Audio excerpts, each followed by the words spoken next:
Spreaker, but most of the time it's just a XL, not only permanent, a 1-for-1 type of thing. And so that the Team Adventures deck really preys on that.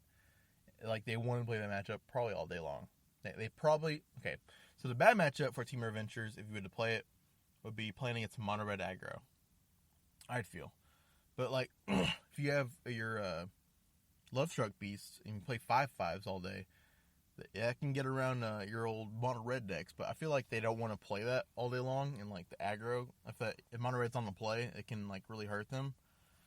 So, I don't know. I don't think you would want to play that deck against that deck. So, just, like, next time, if you pick up, Team Adventures, just think about that.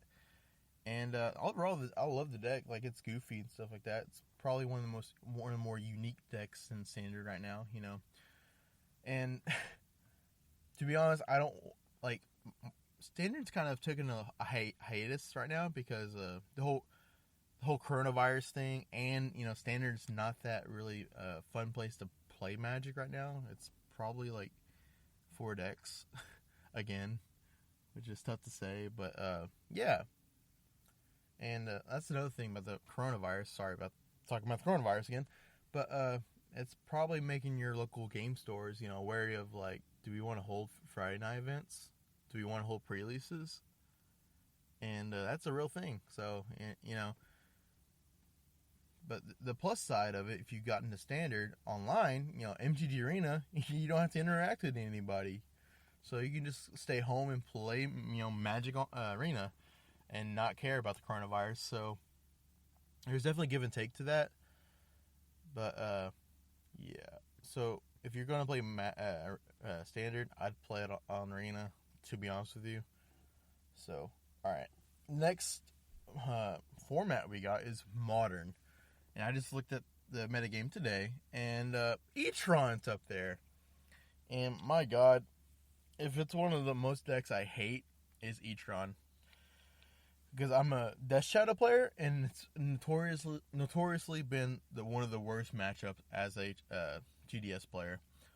I have to dedicate like 7 to 8 sideboard slots just to beat this deck, which I don't get why. Because like it's a meme sometimes. Like, they turn 3 Tron and they play 2 Matter Reshapers and pass. Like, it's sometimes like that, or like, like I've proxied it, and it's not that bad, but what they aim to do is, either like get Eldrazi Temple or get their Tron online, and basically a big mana unfair deck, and play their Matter Shapers, Thought Knot Seers, Reality Smashers, Karn the Great Creator.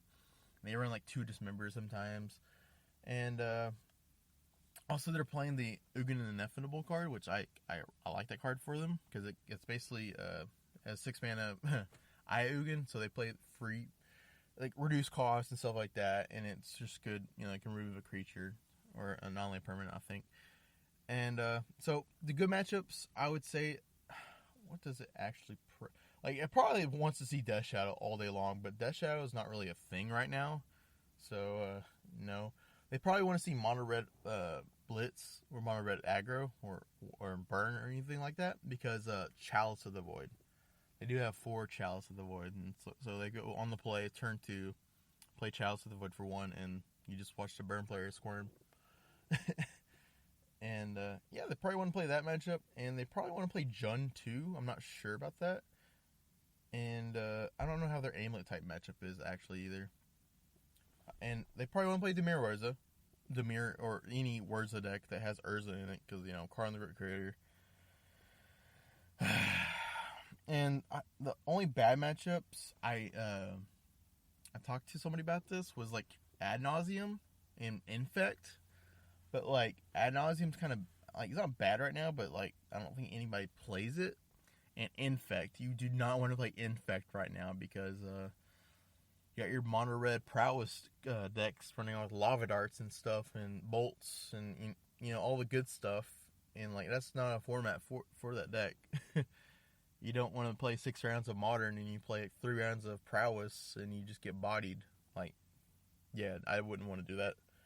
So, those are the decks that can beat Eldrazi Tron, and the other decks I foresee beating them is Probably the Artifact Breach deck, because I feel like if the Artifact Breach deck goes off turn 3, they can't really beat that, because they can only normally they can only cast Carnage Creator on turn 4, and they have Galv Blast to handle that card too, and like, counter spells and stuff like that.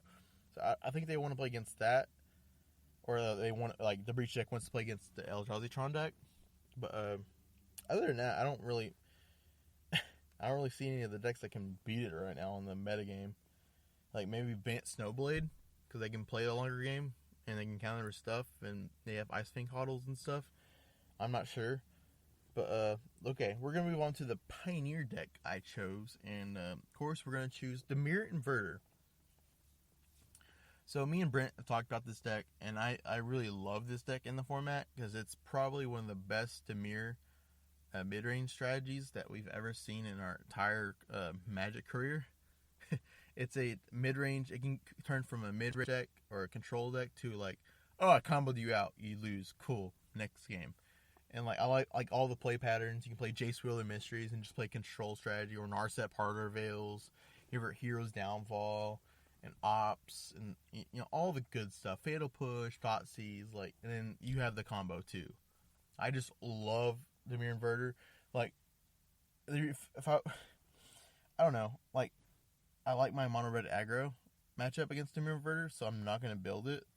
But if I was to build another Pioneer deck, it'd probably be Dimir Inverter, especially because they didn't ban Dig Through Time.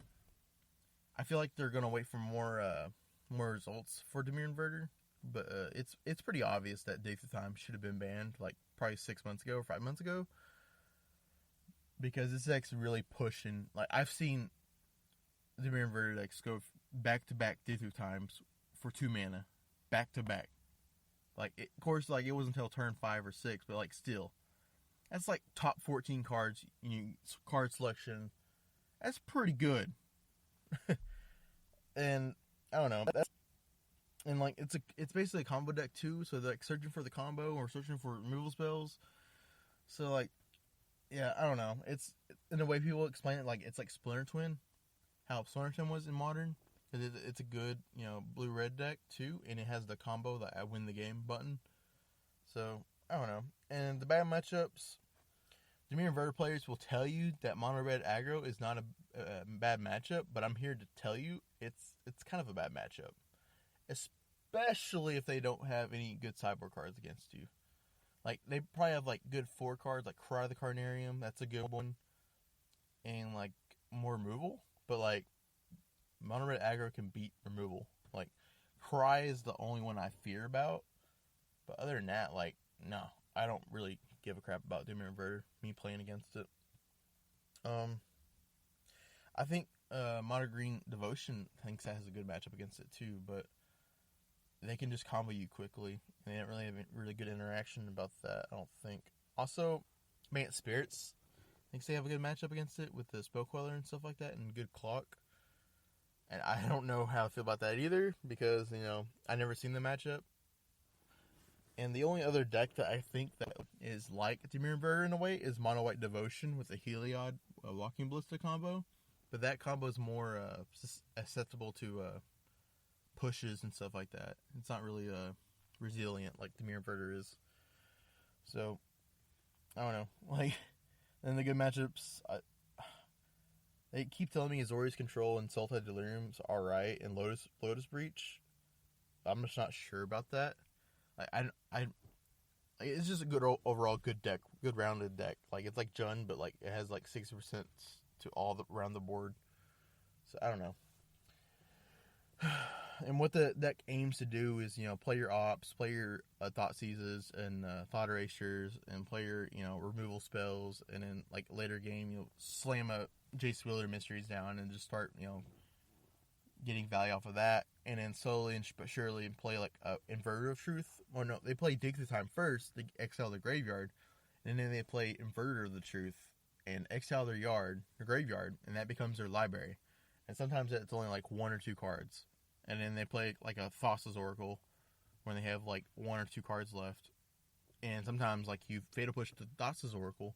But if they just cast Opt or Cycle Sensor, stuff like that, and they have 0 cards in their library, they just win. So, like, sometimes it doesn't matter. And also, Jace Wielder Mysteries is one of the win conditions, too. So, my ways to beat this deck is just have Lost Legacy type of effect in your sideboard, and just name Inverted Truth, and play a longer game against them. Because Inverted Truth is the card that, like, gets them to, like combo really, really fast. That is their one way of, like closing out a game, like, in 2 turns, or even 1 turn. So, yeah, I would aim to do that. And also, Leyline of Void isn't bad against them, or Leyline Effect, take care of their, like, so they don't get value off their dig through times. So, also like to do that. But, yep, we're going to close it out here, guys. I thank you guys for listening. If you want to support the White Lotus Society Podcast, please go on Facebook and search up White Lotus Society Podcast, White Lotus Society MTG. Just look up that and give us a like. It goes a long way. And also, we're going to be going on iTunes soon. I have recently applied for putting us on iTunes like last week, so we should get approved by this week, and we'll be on there.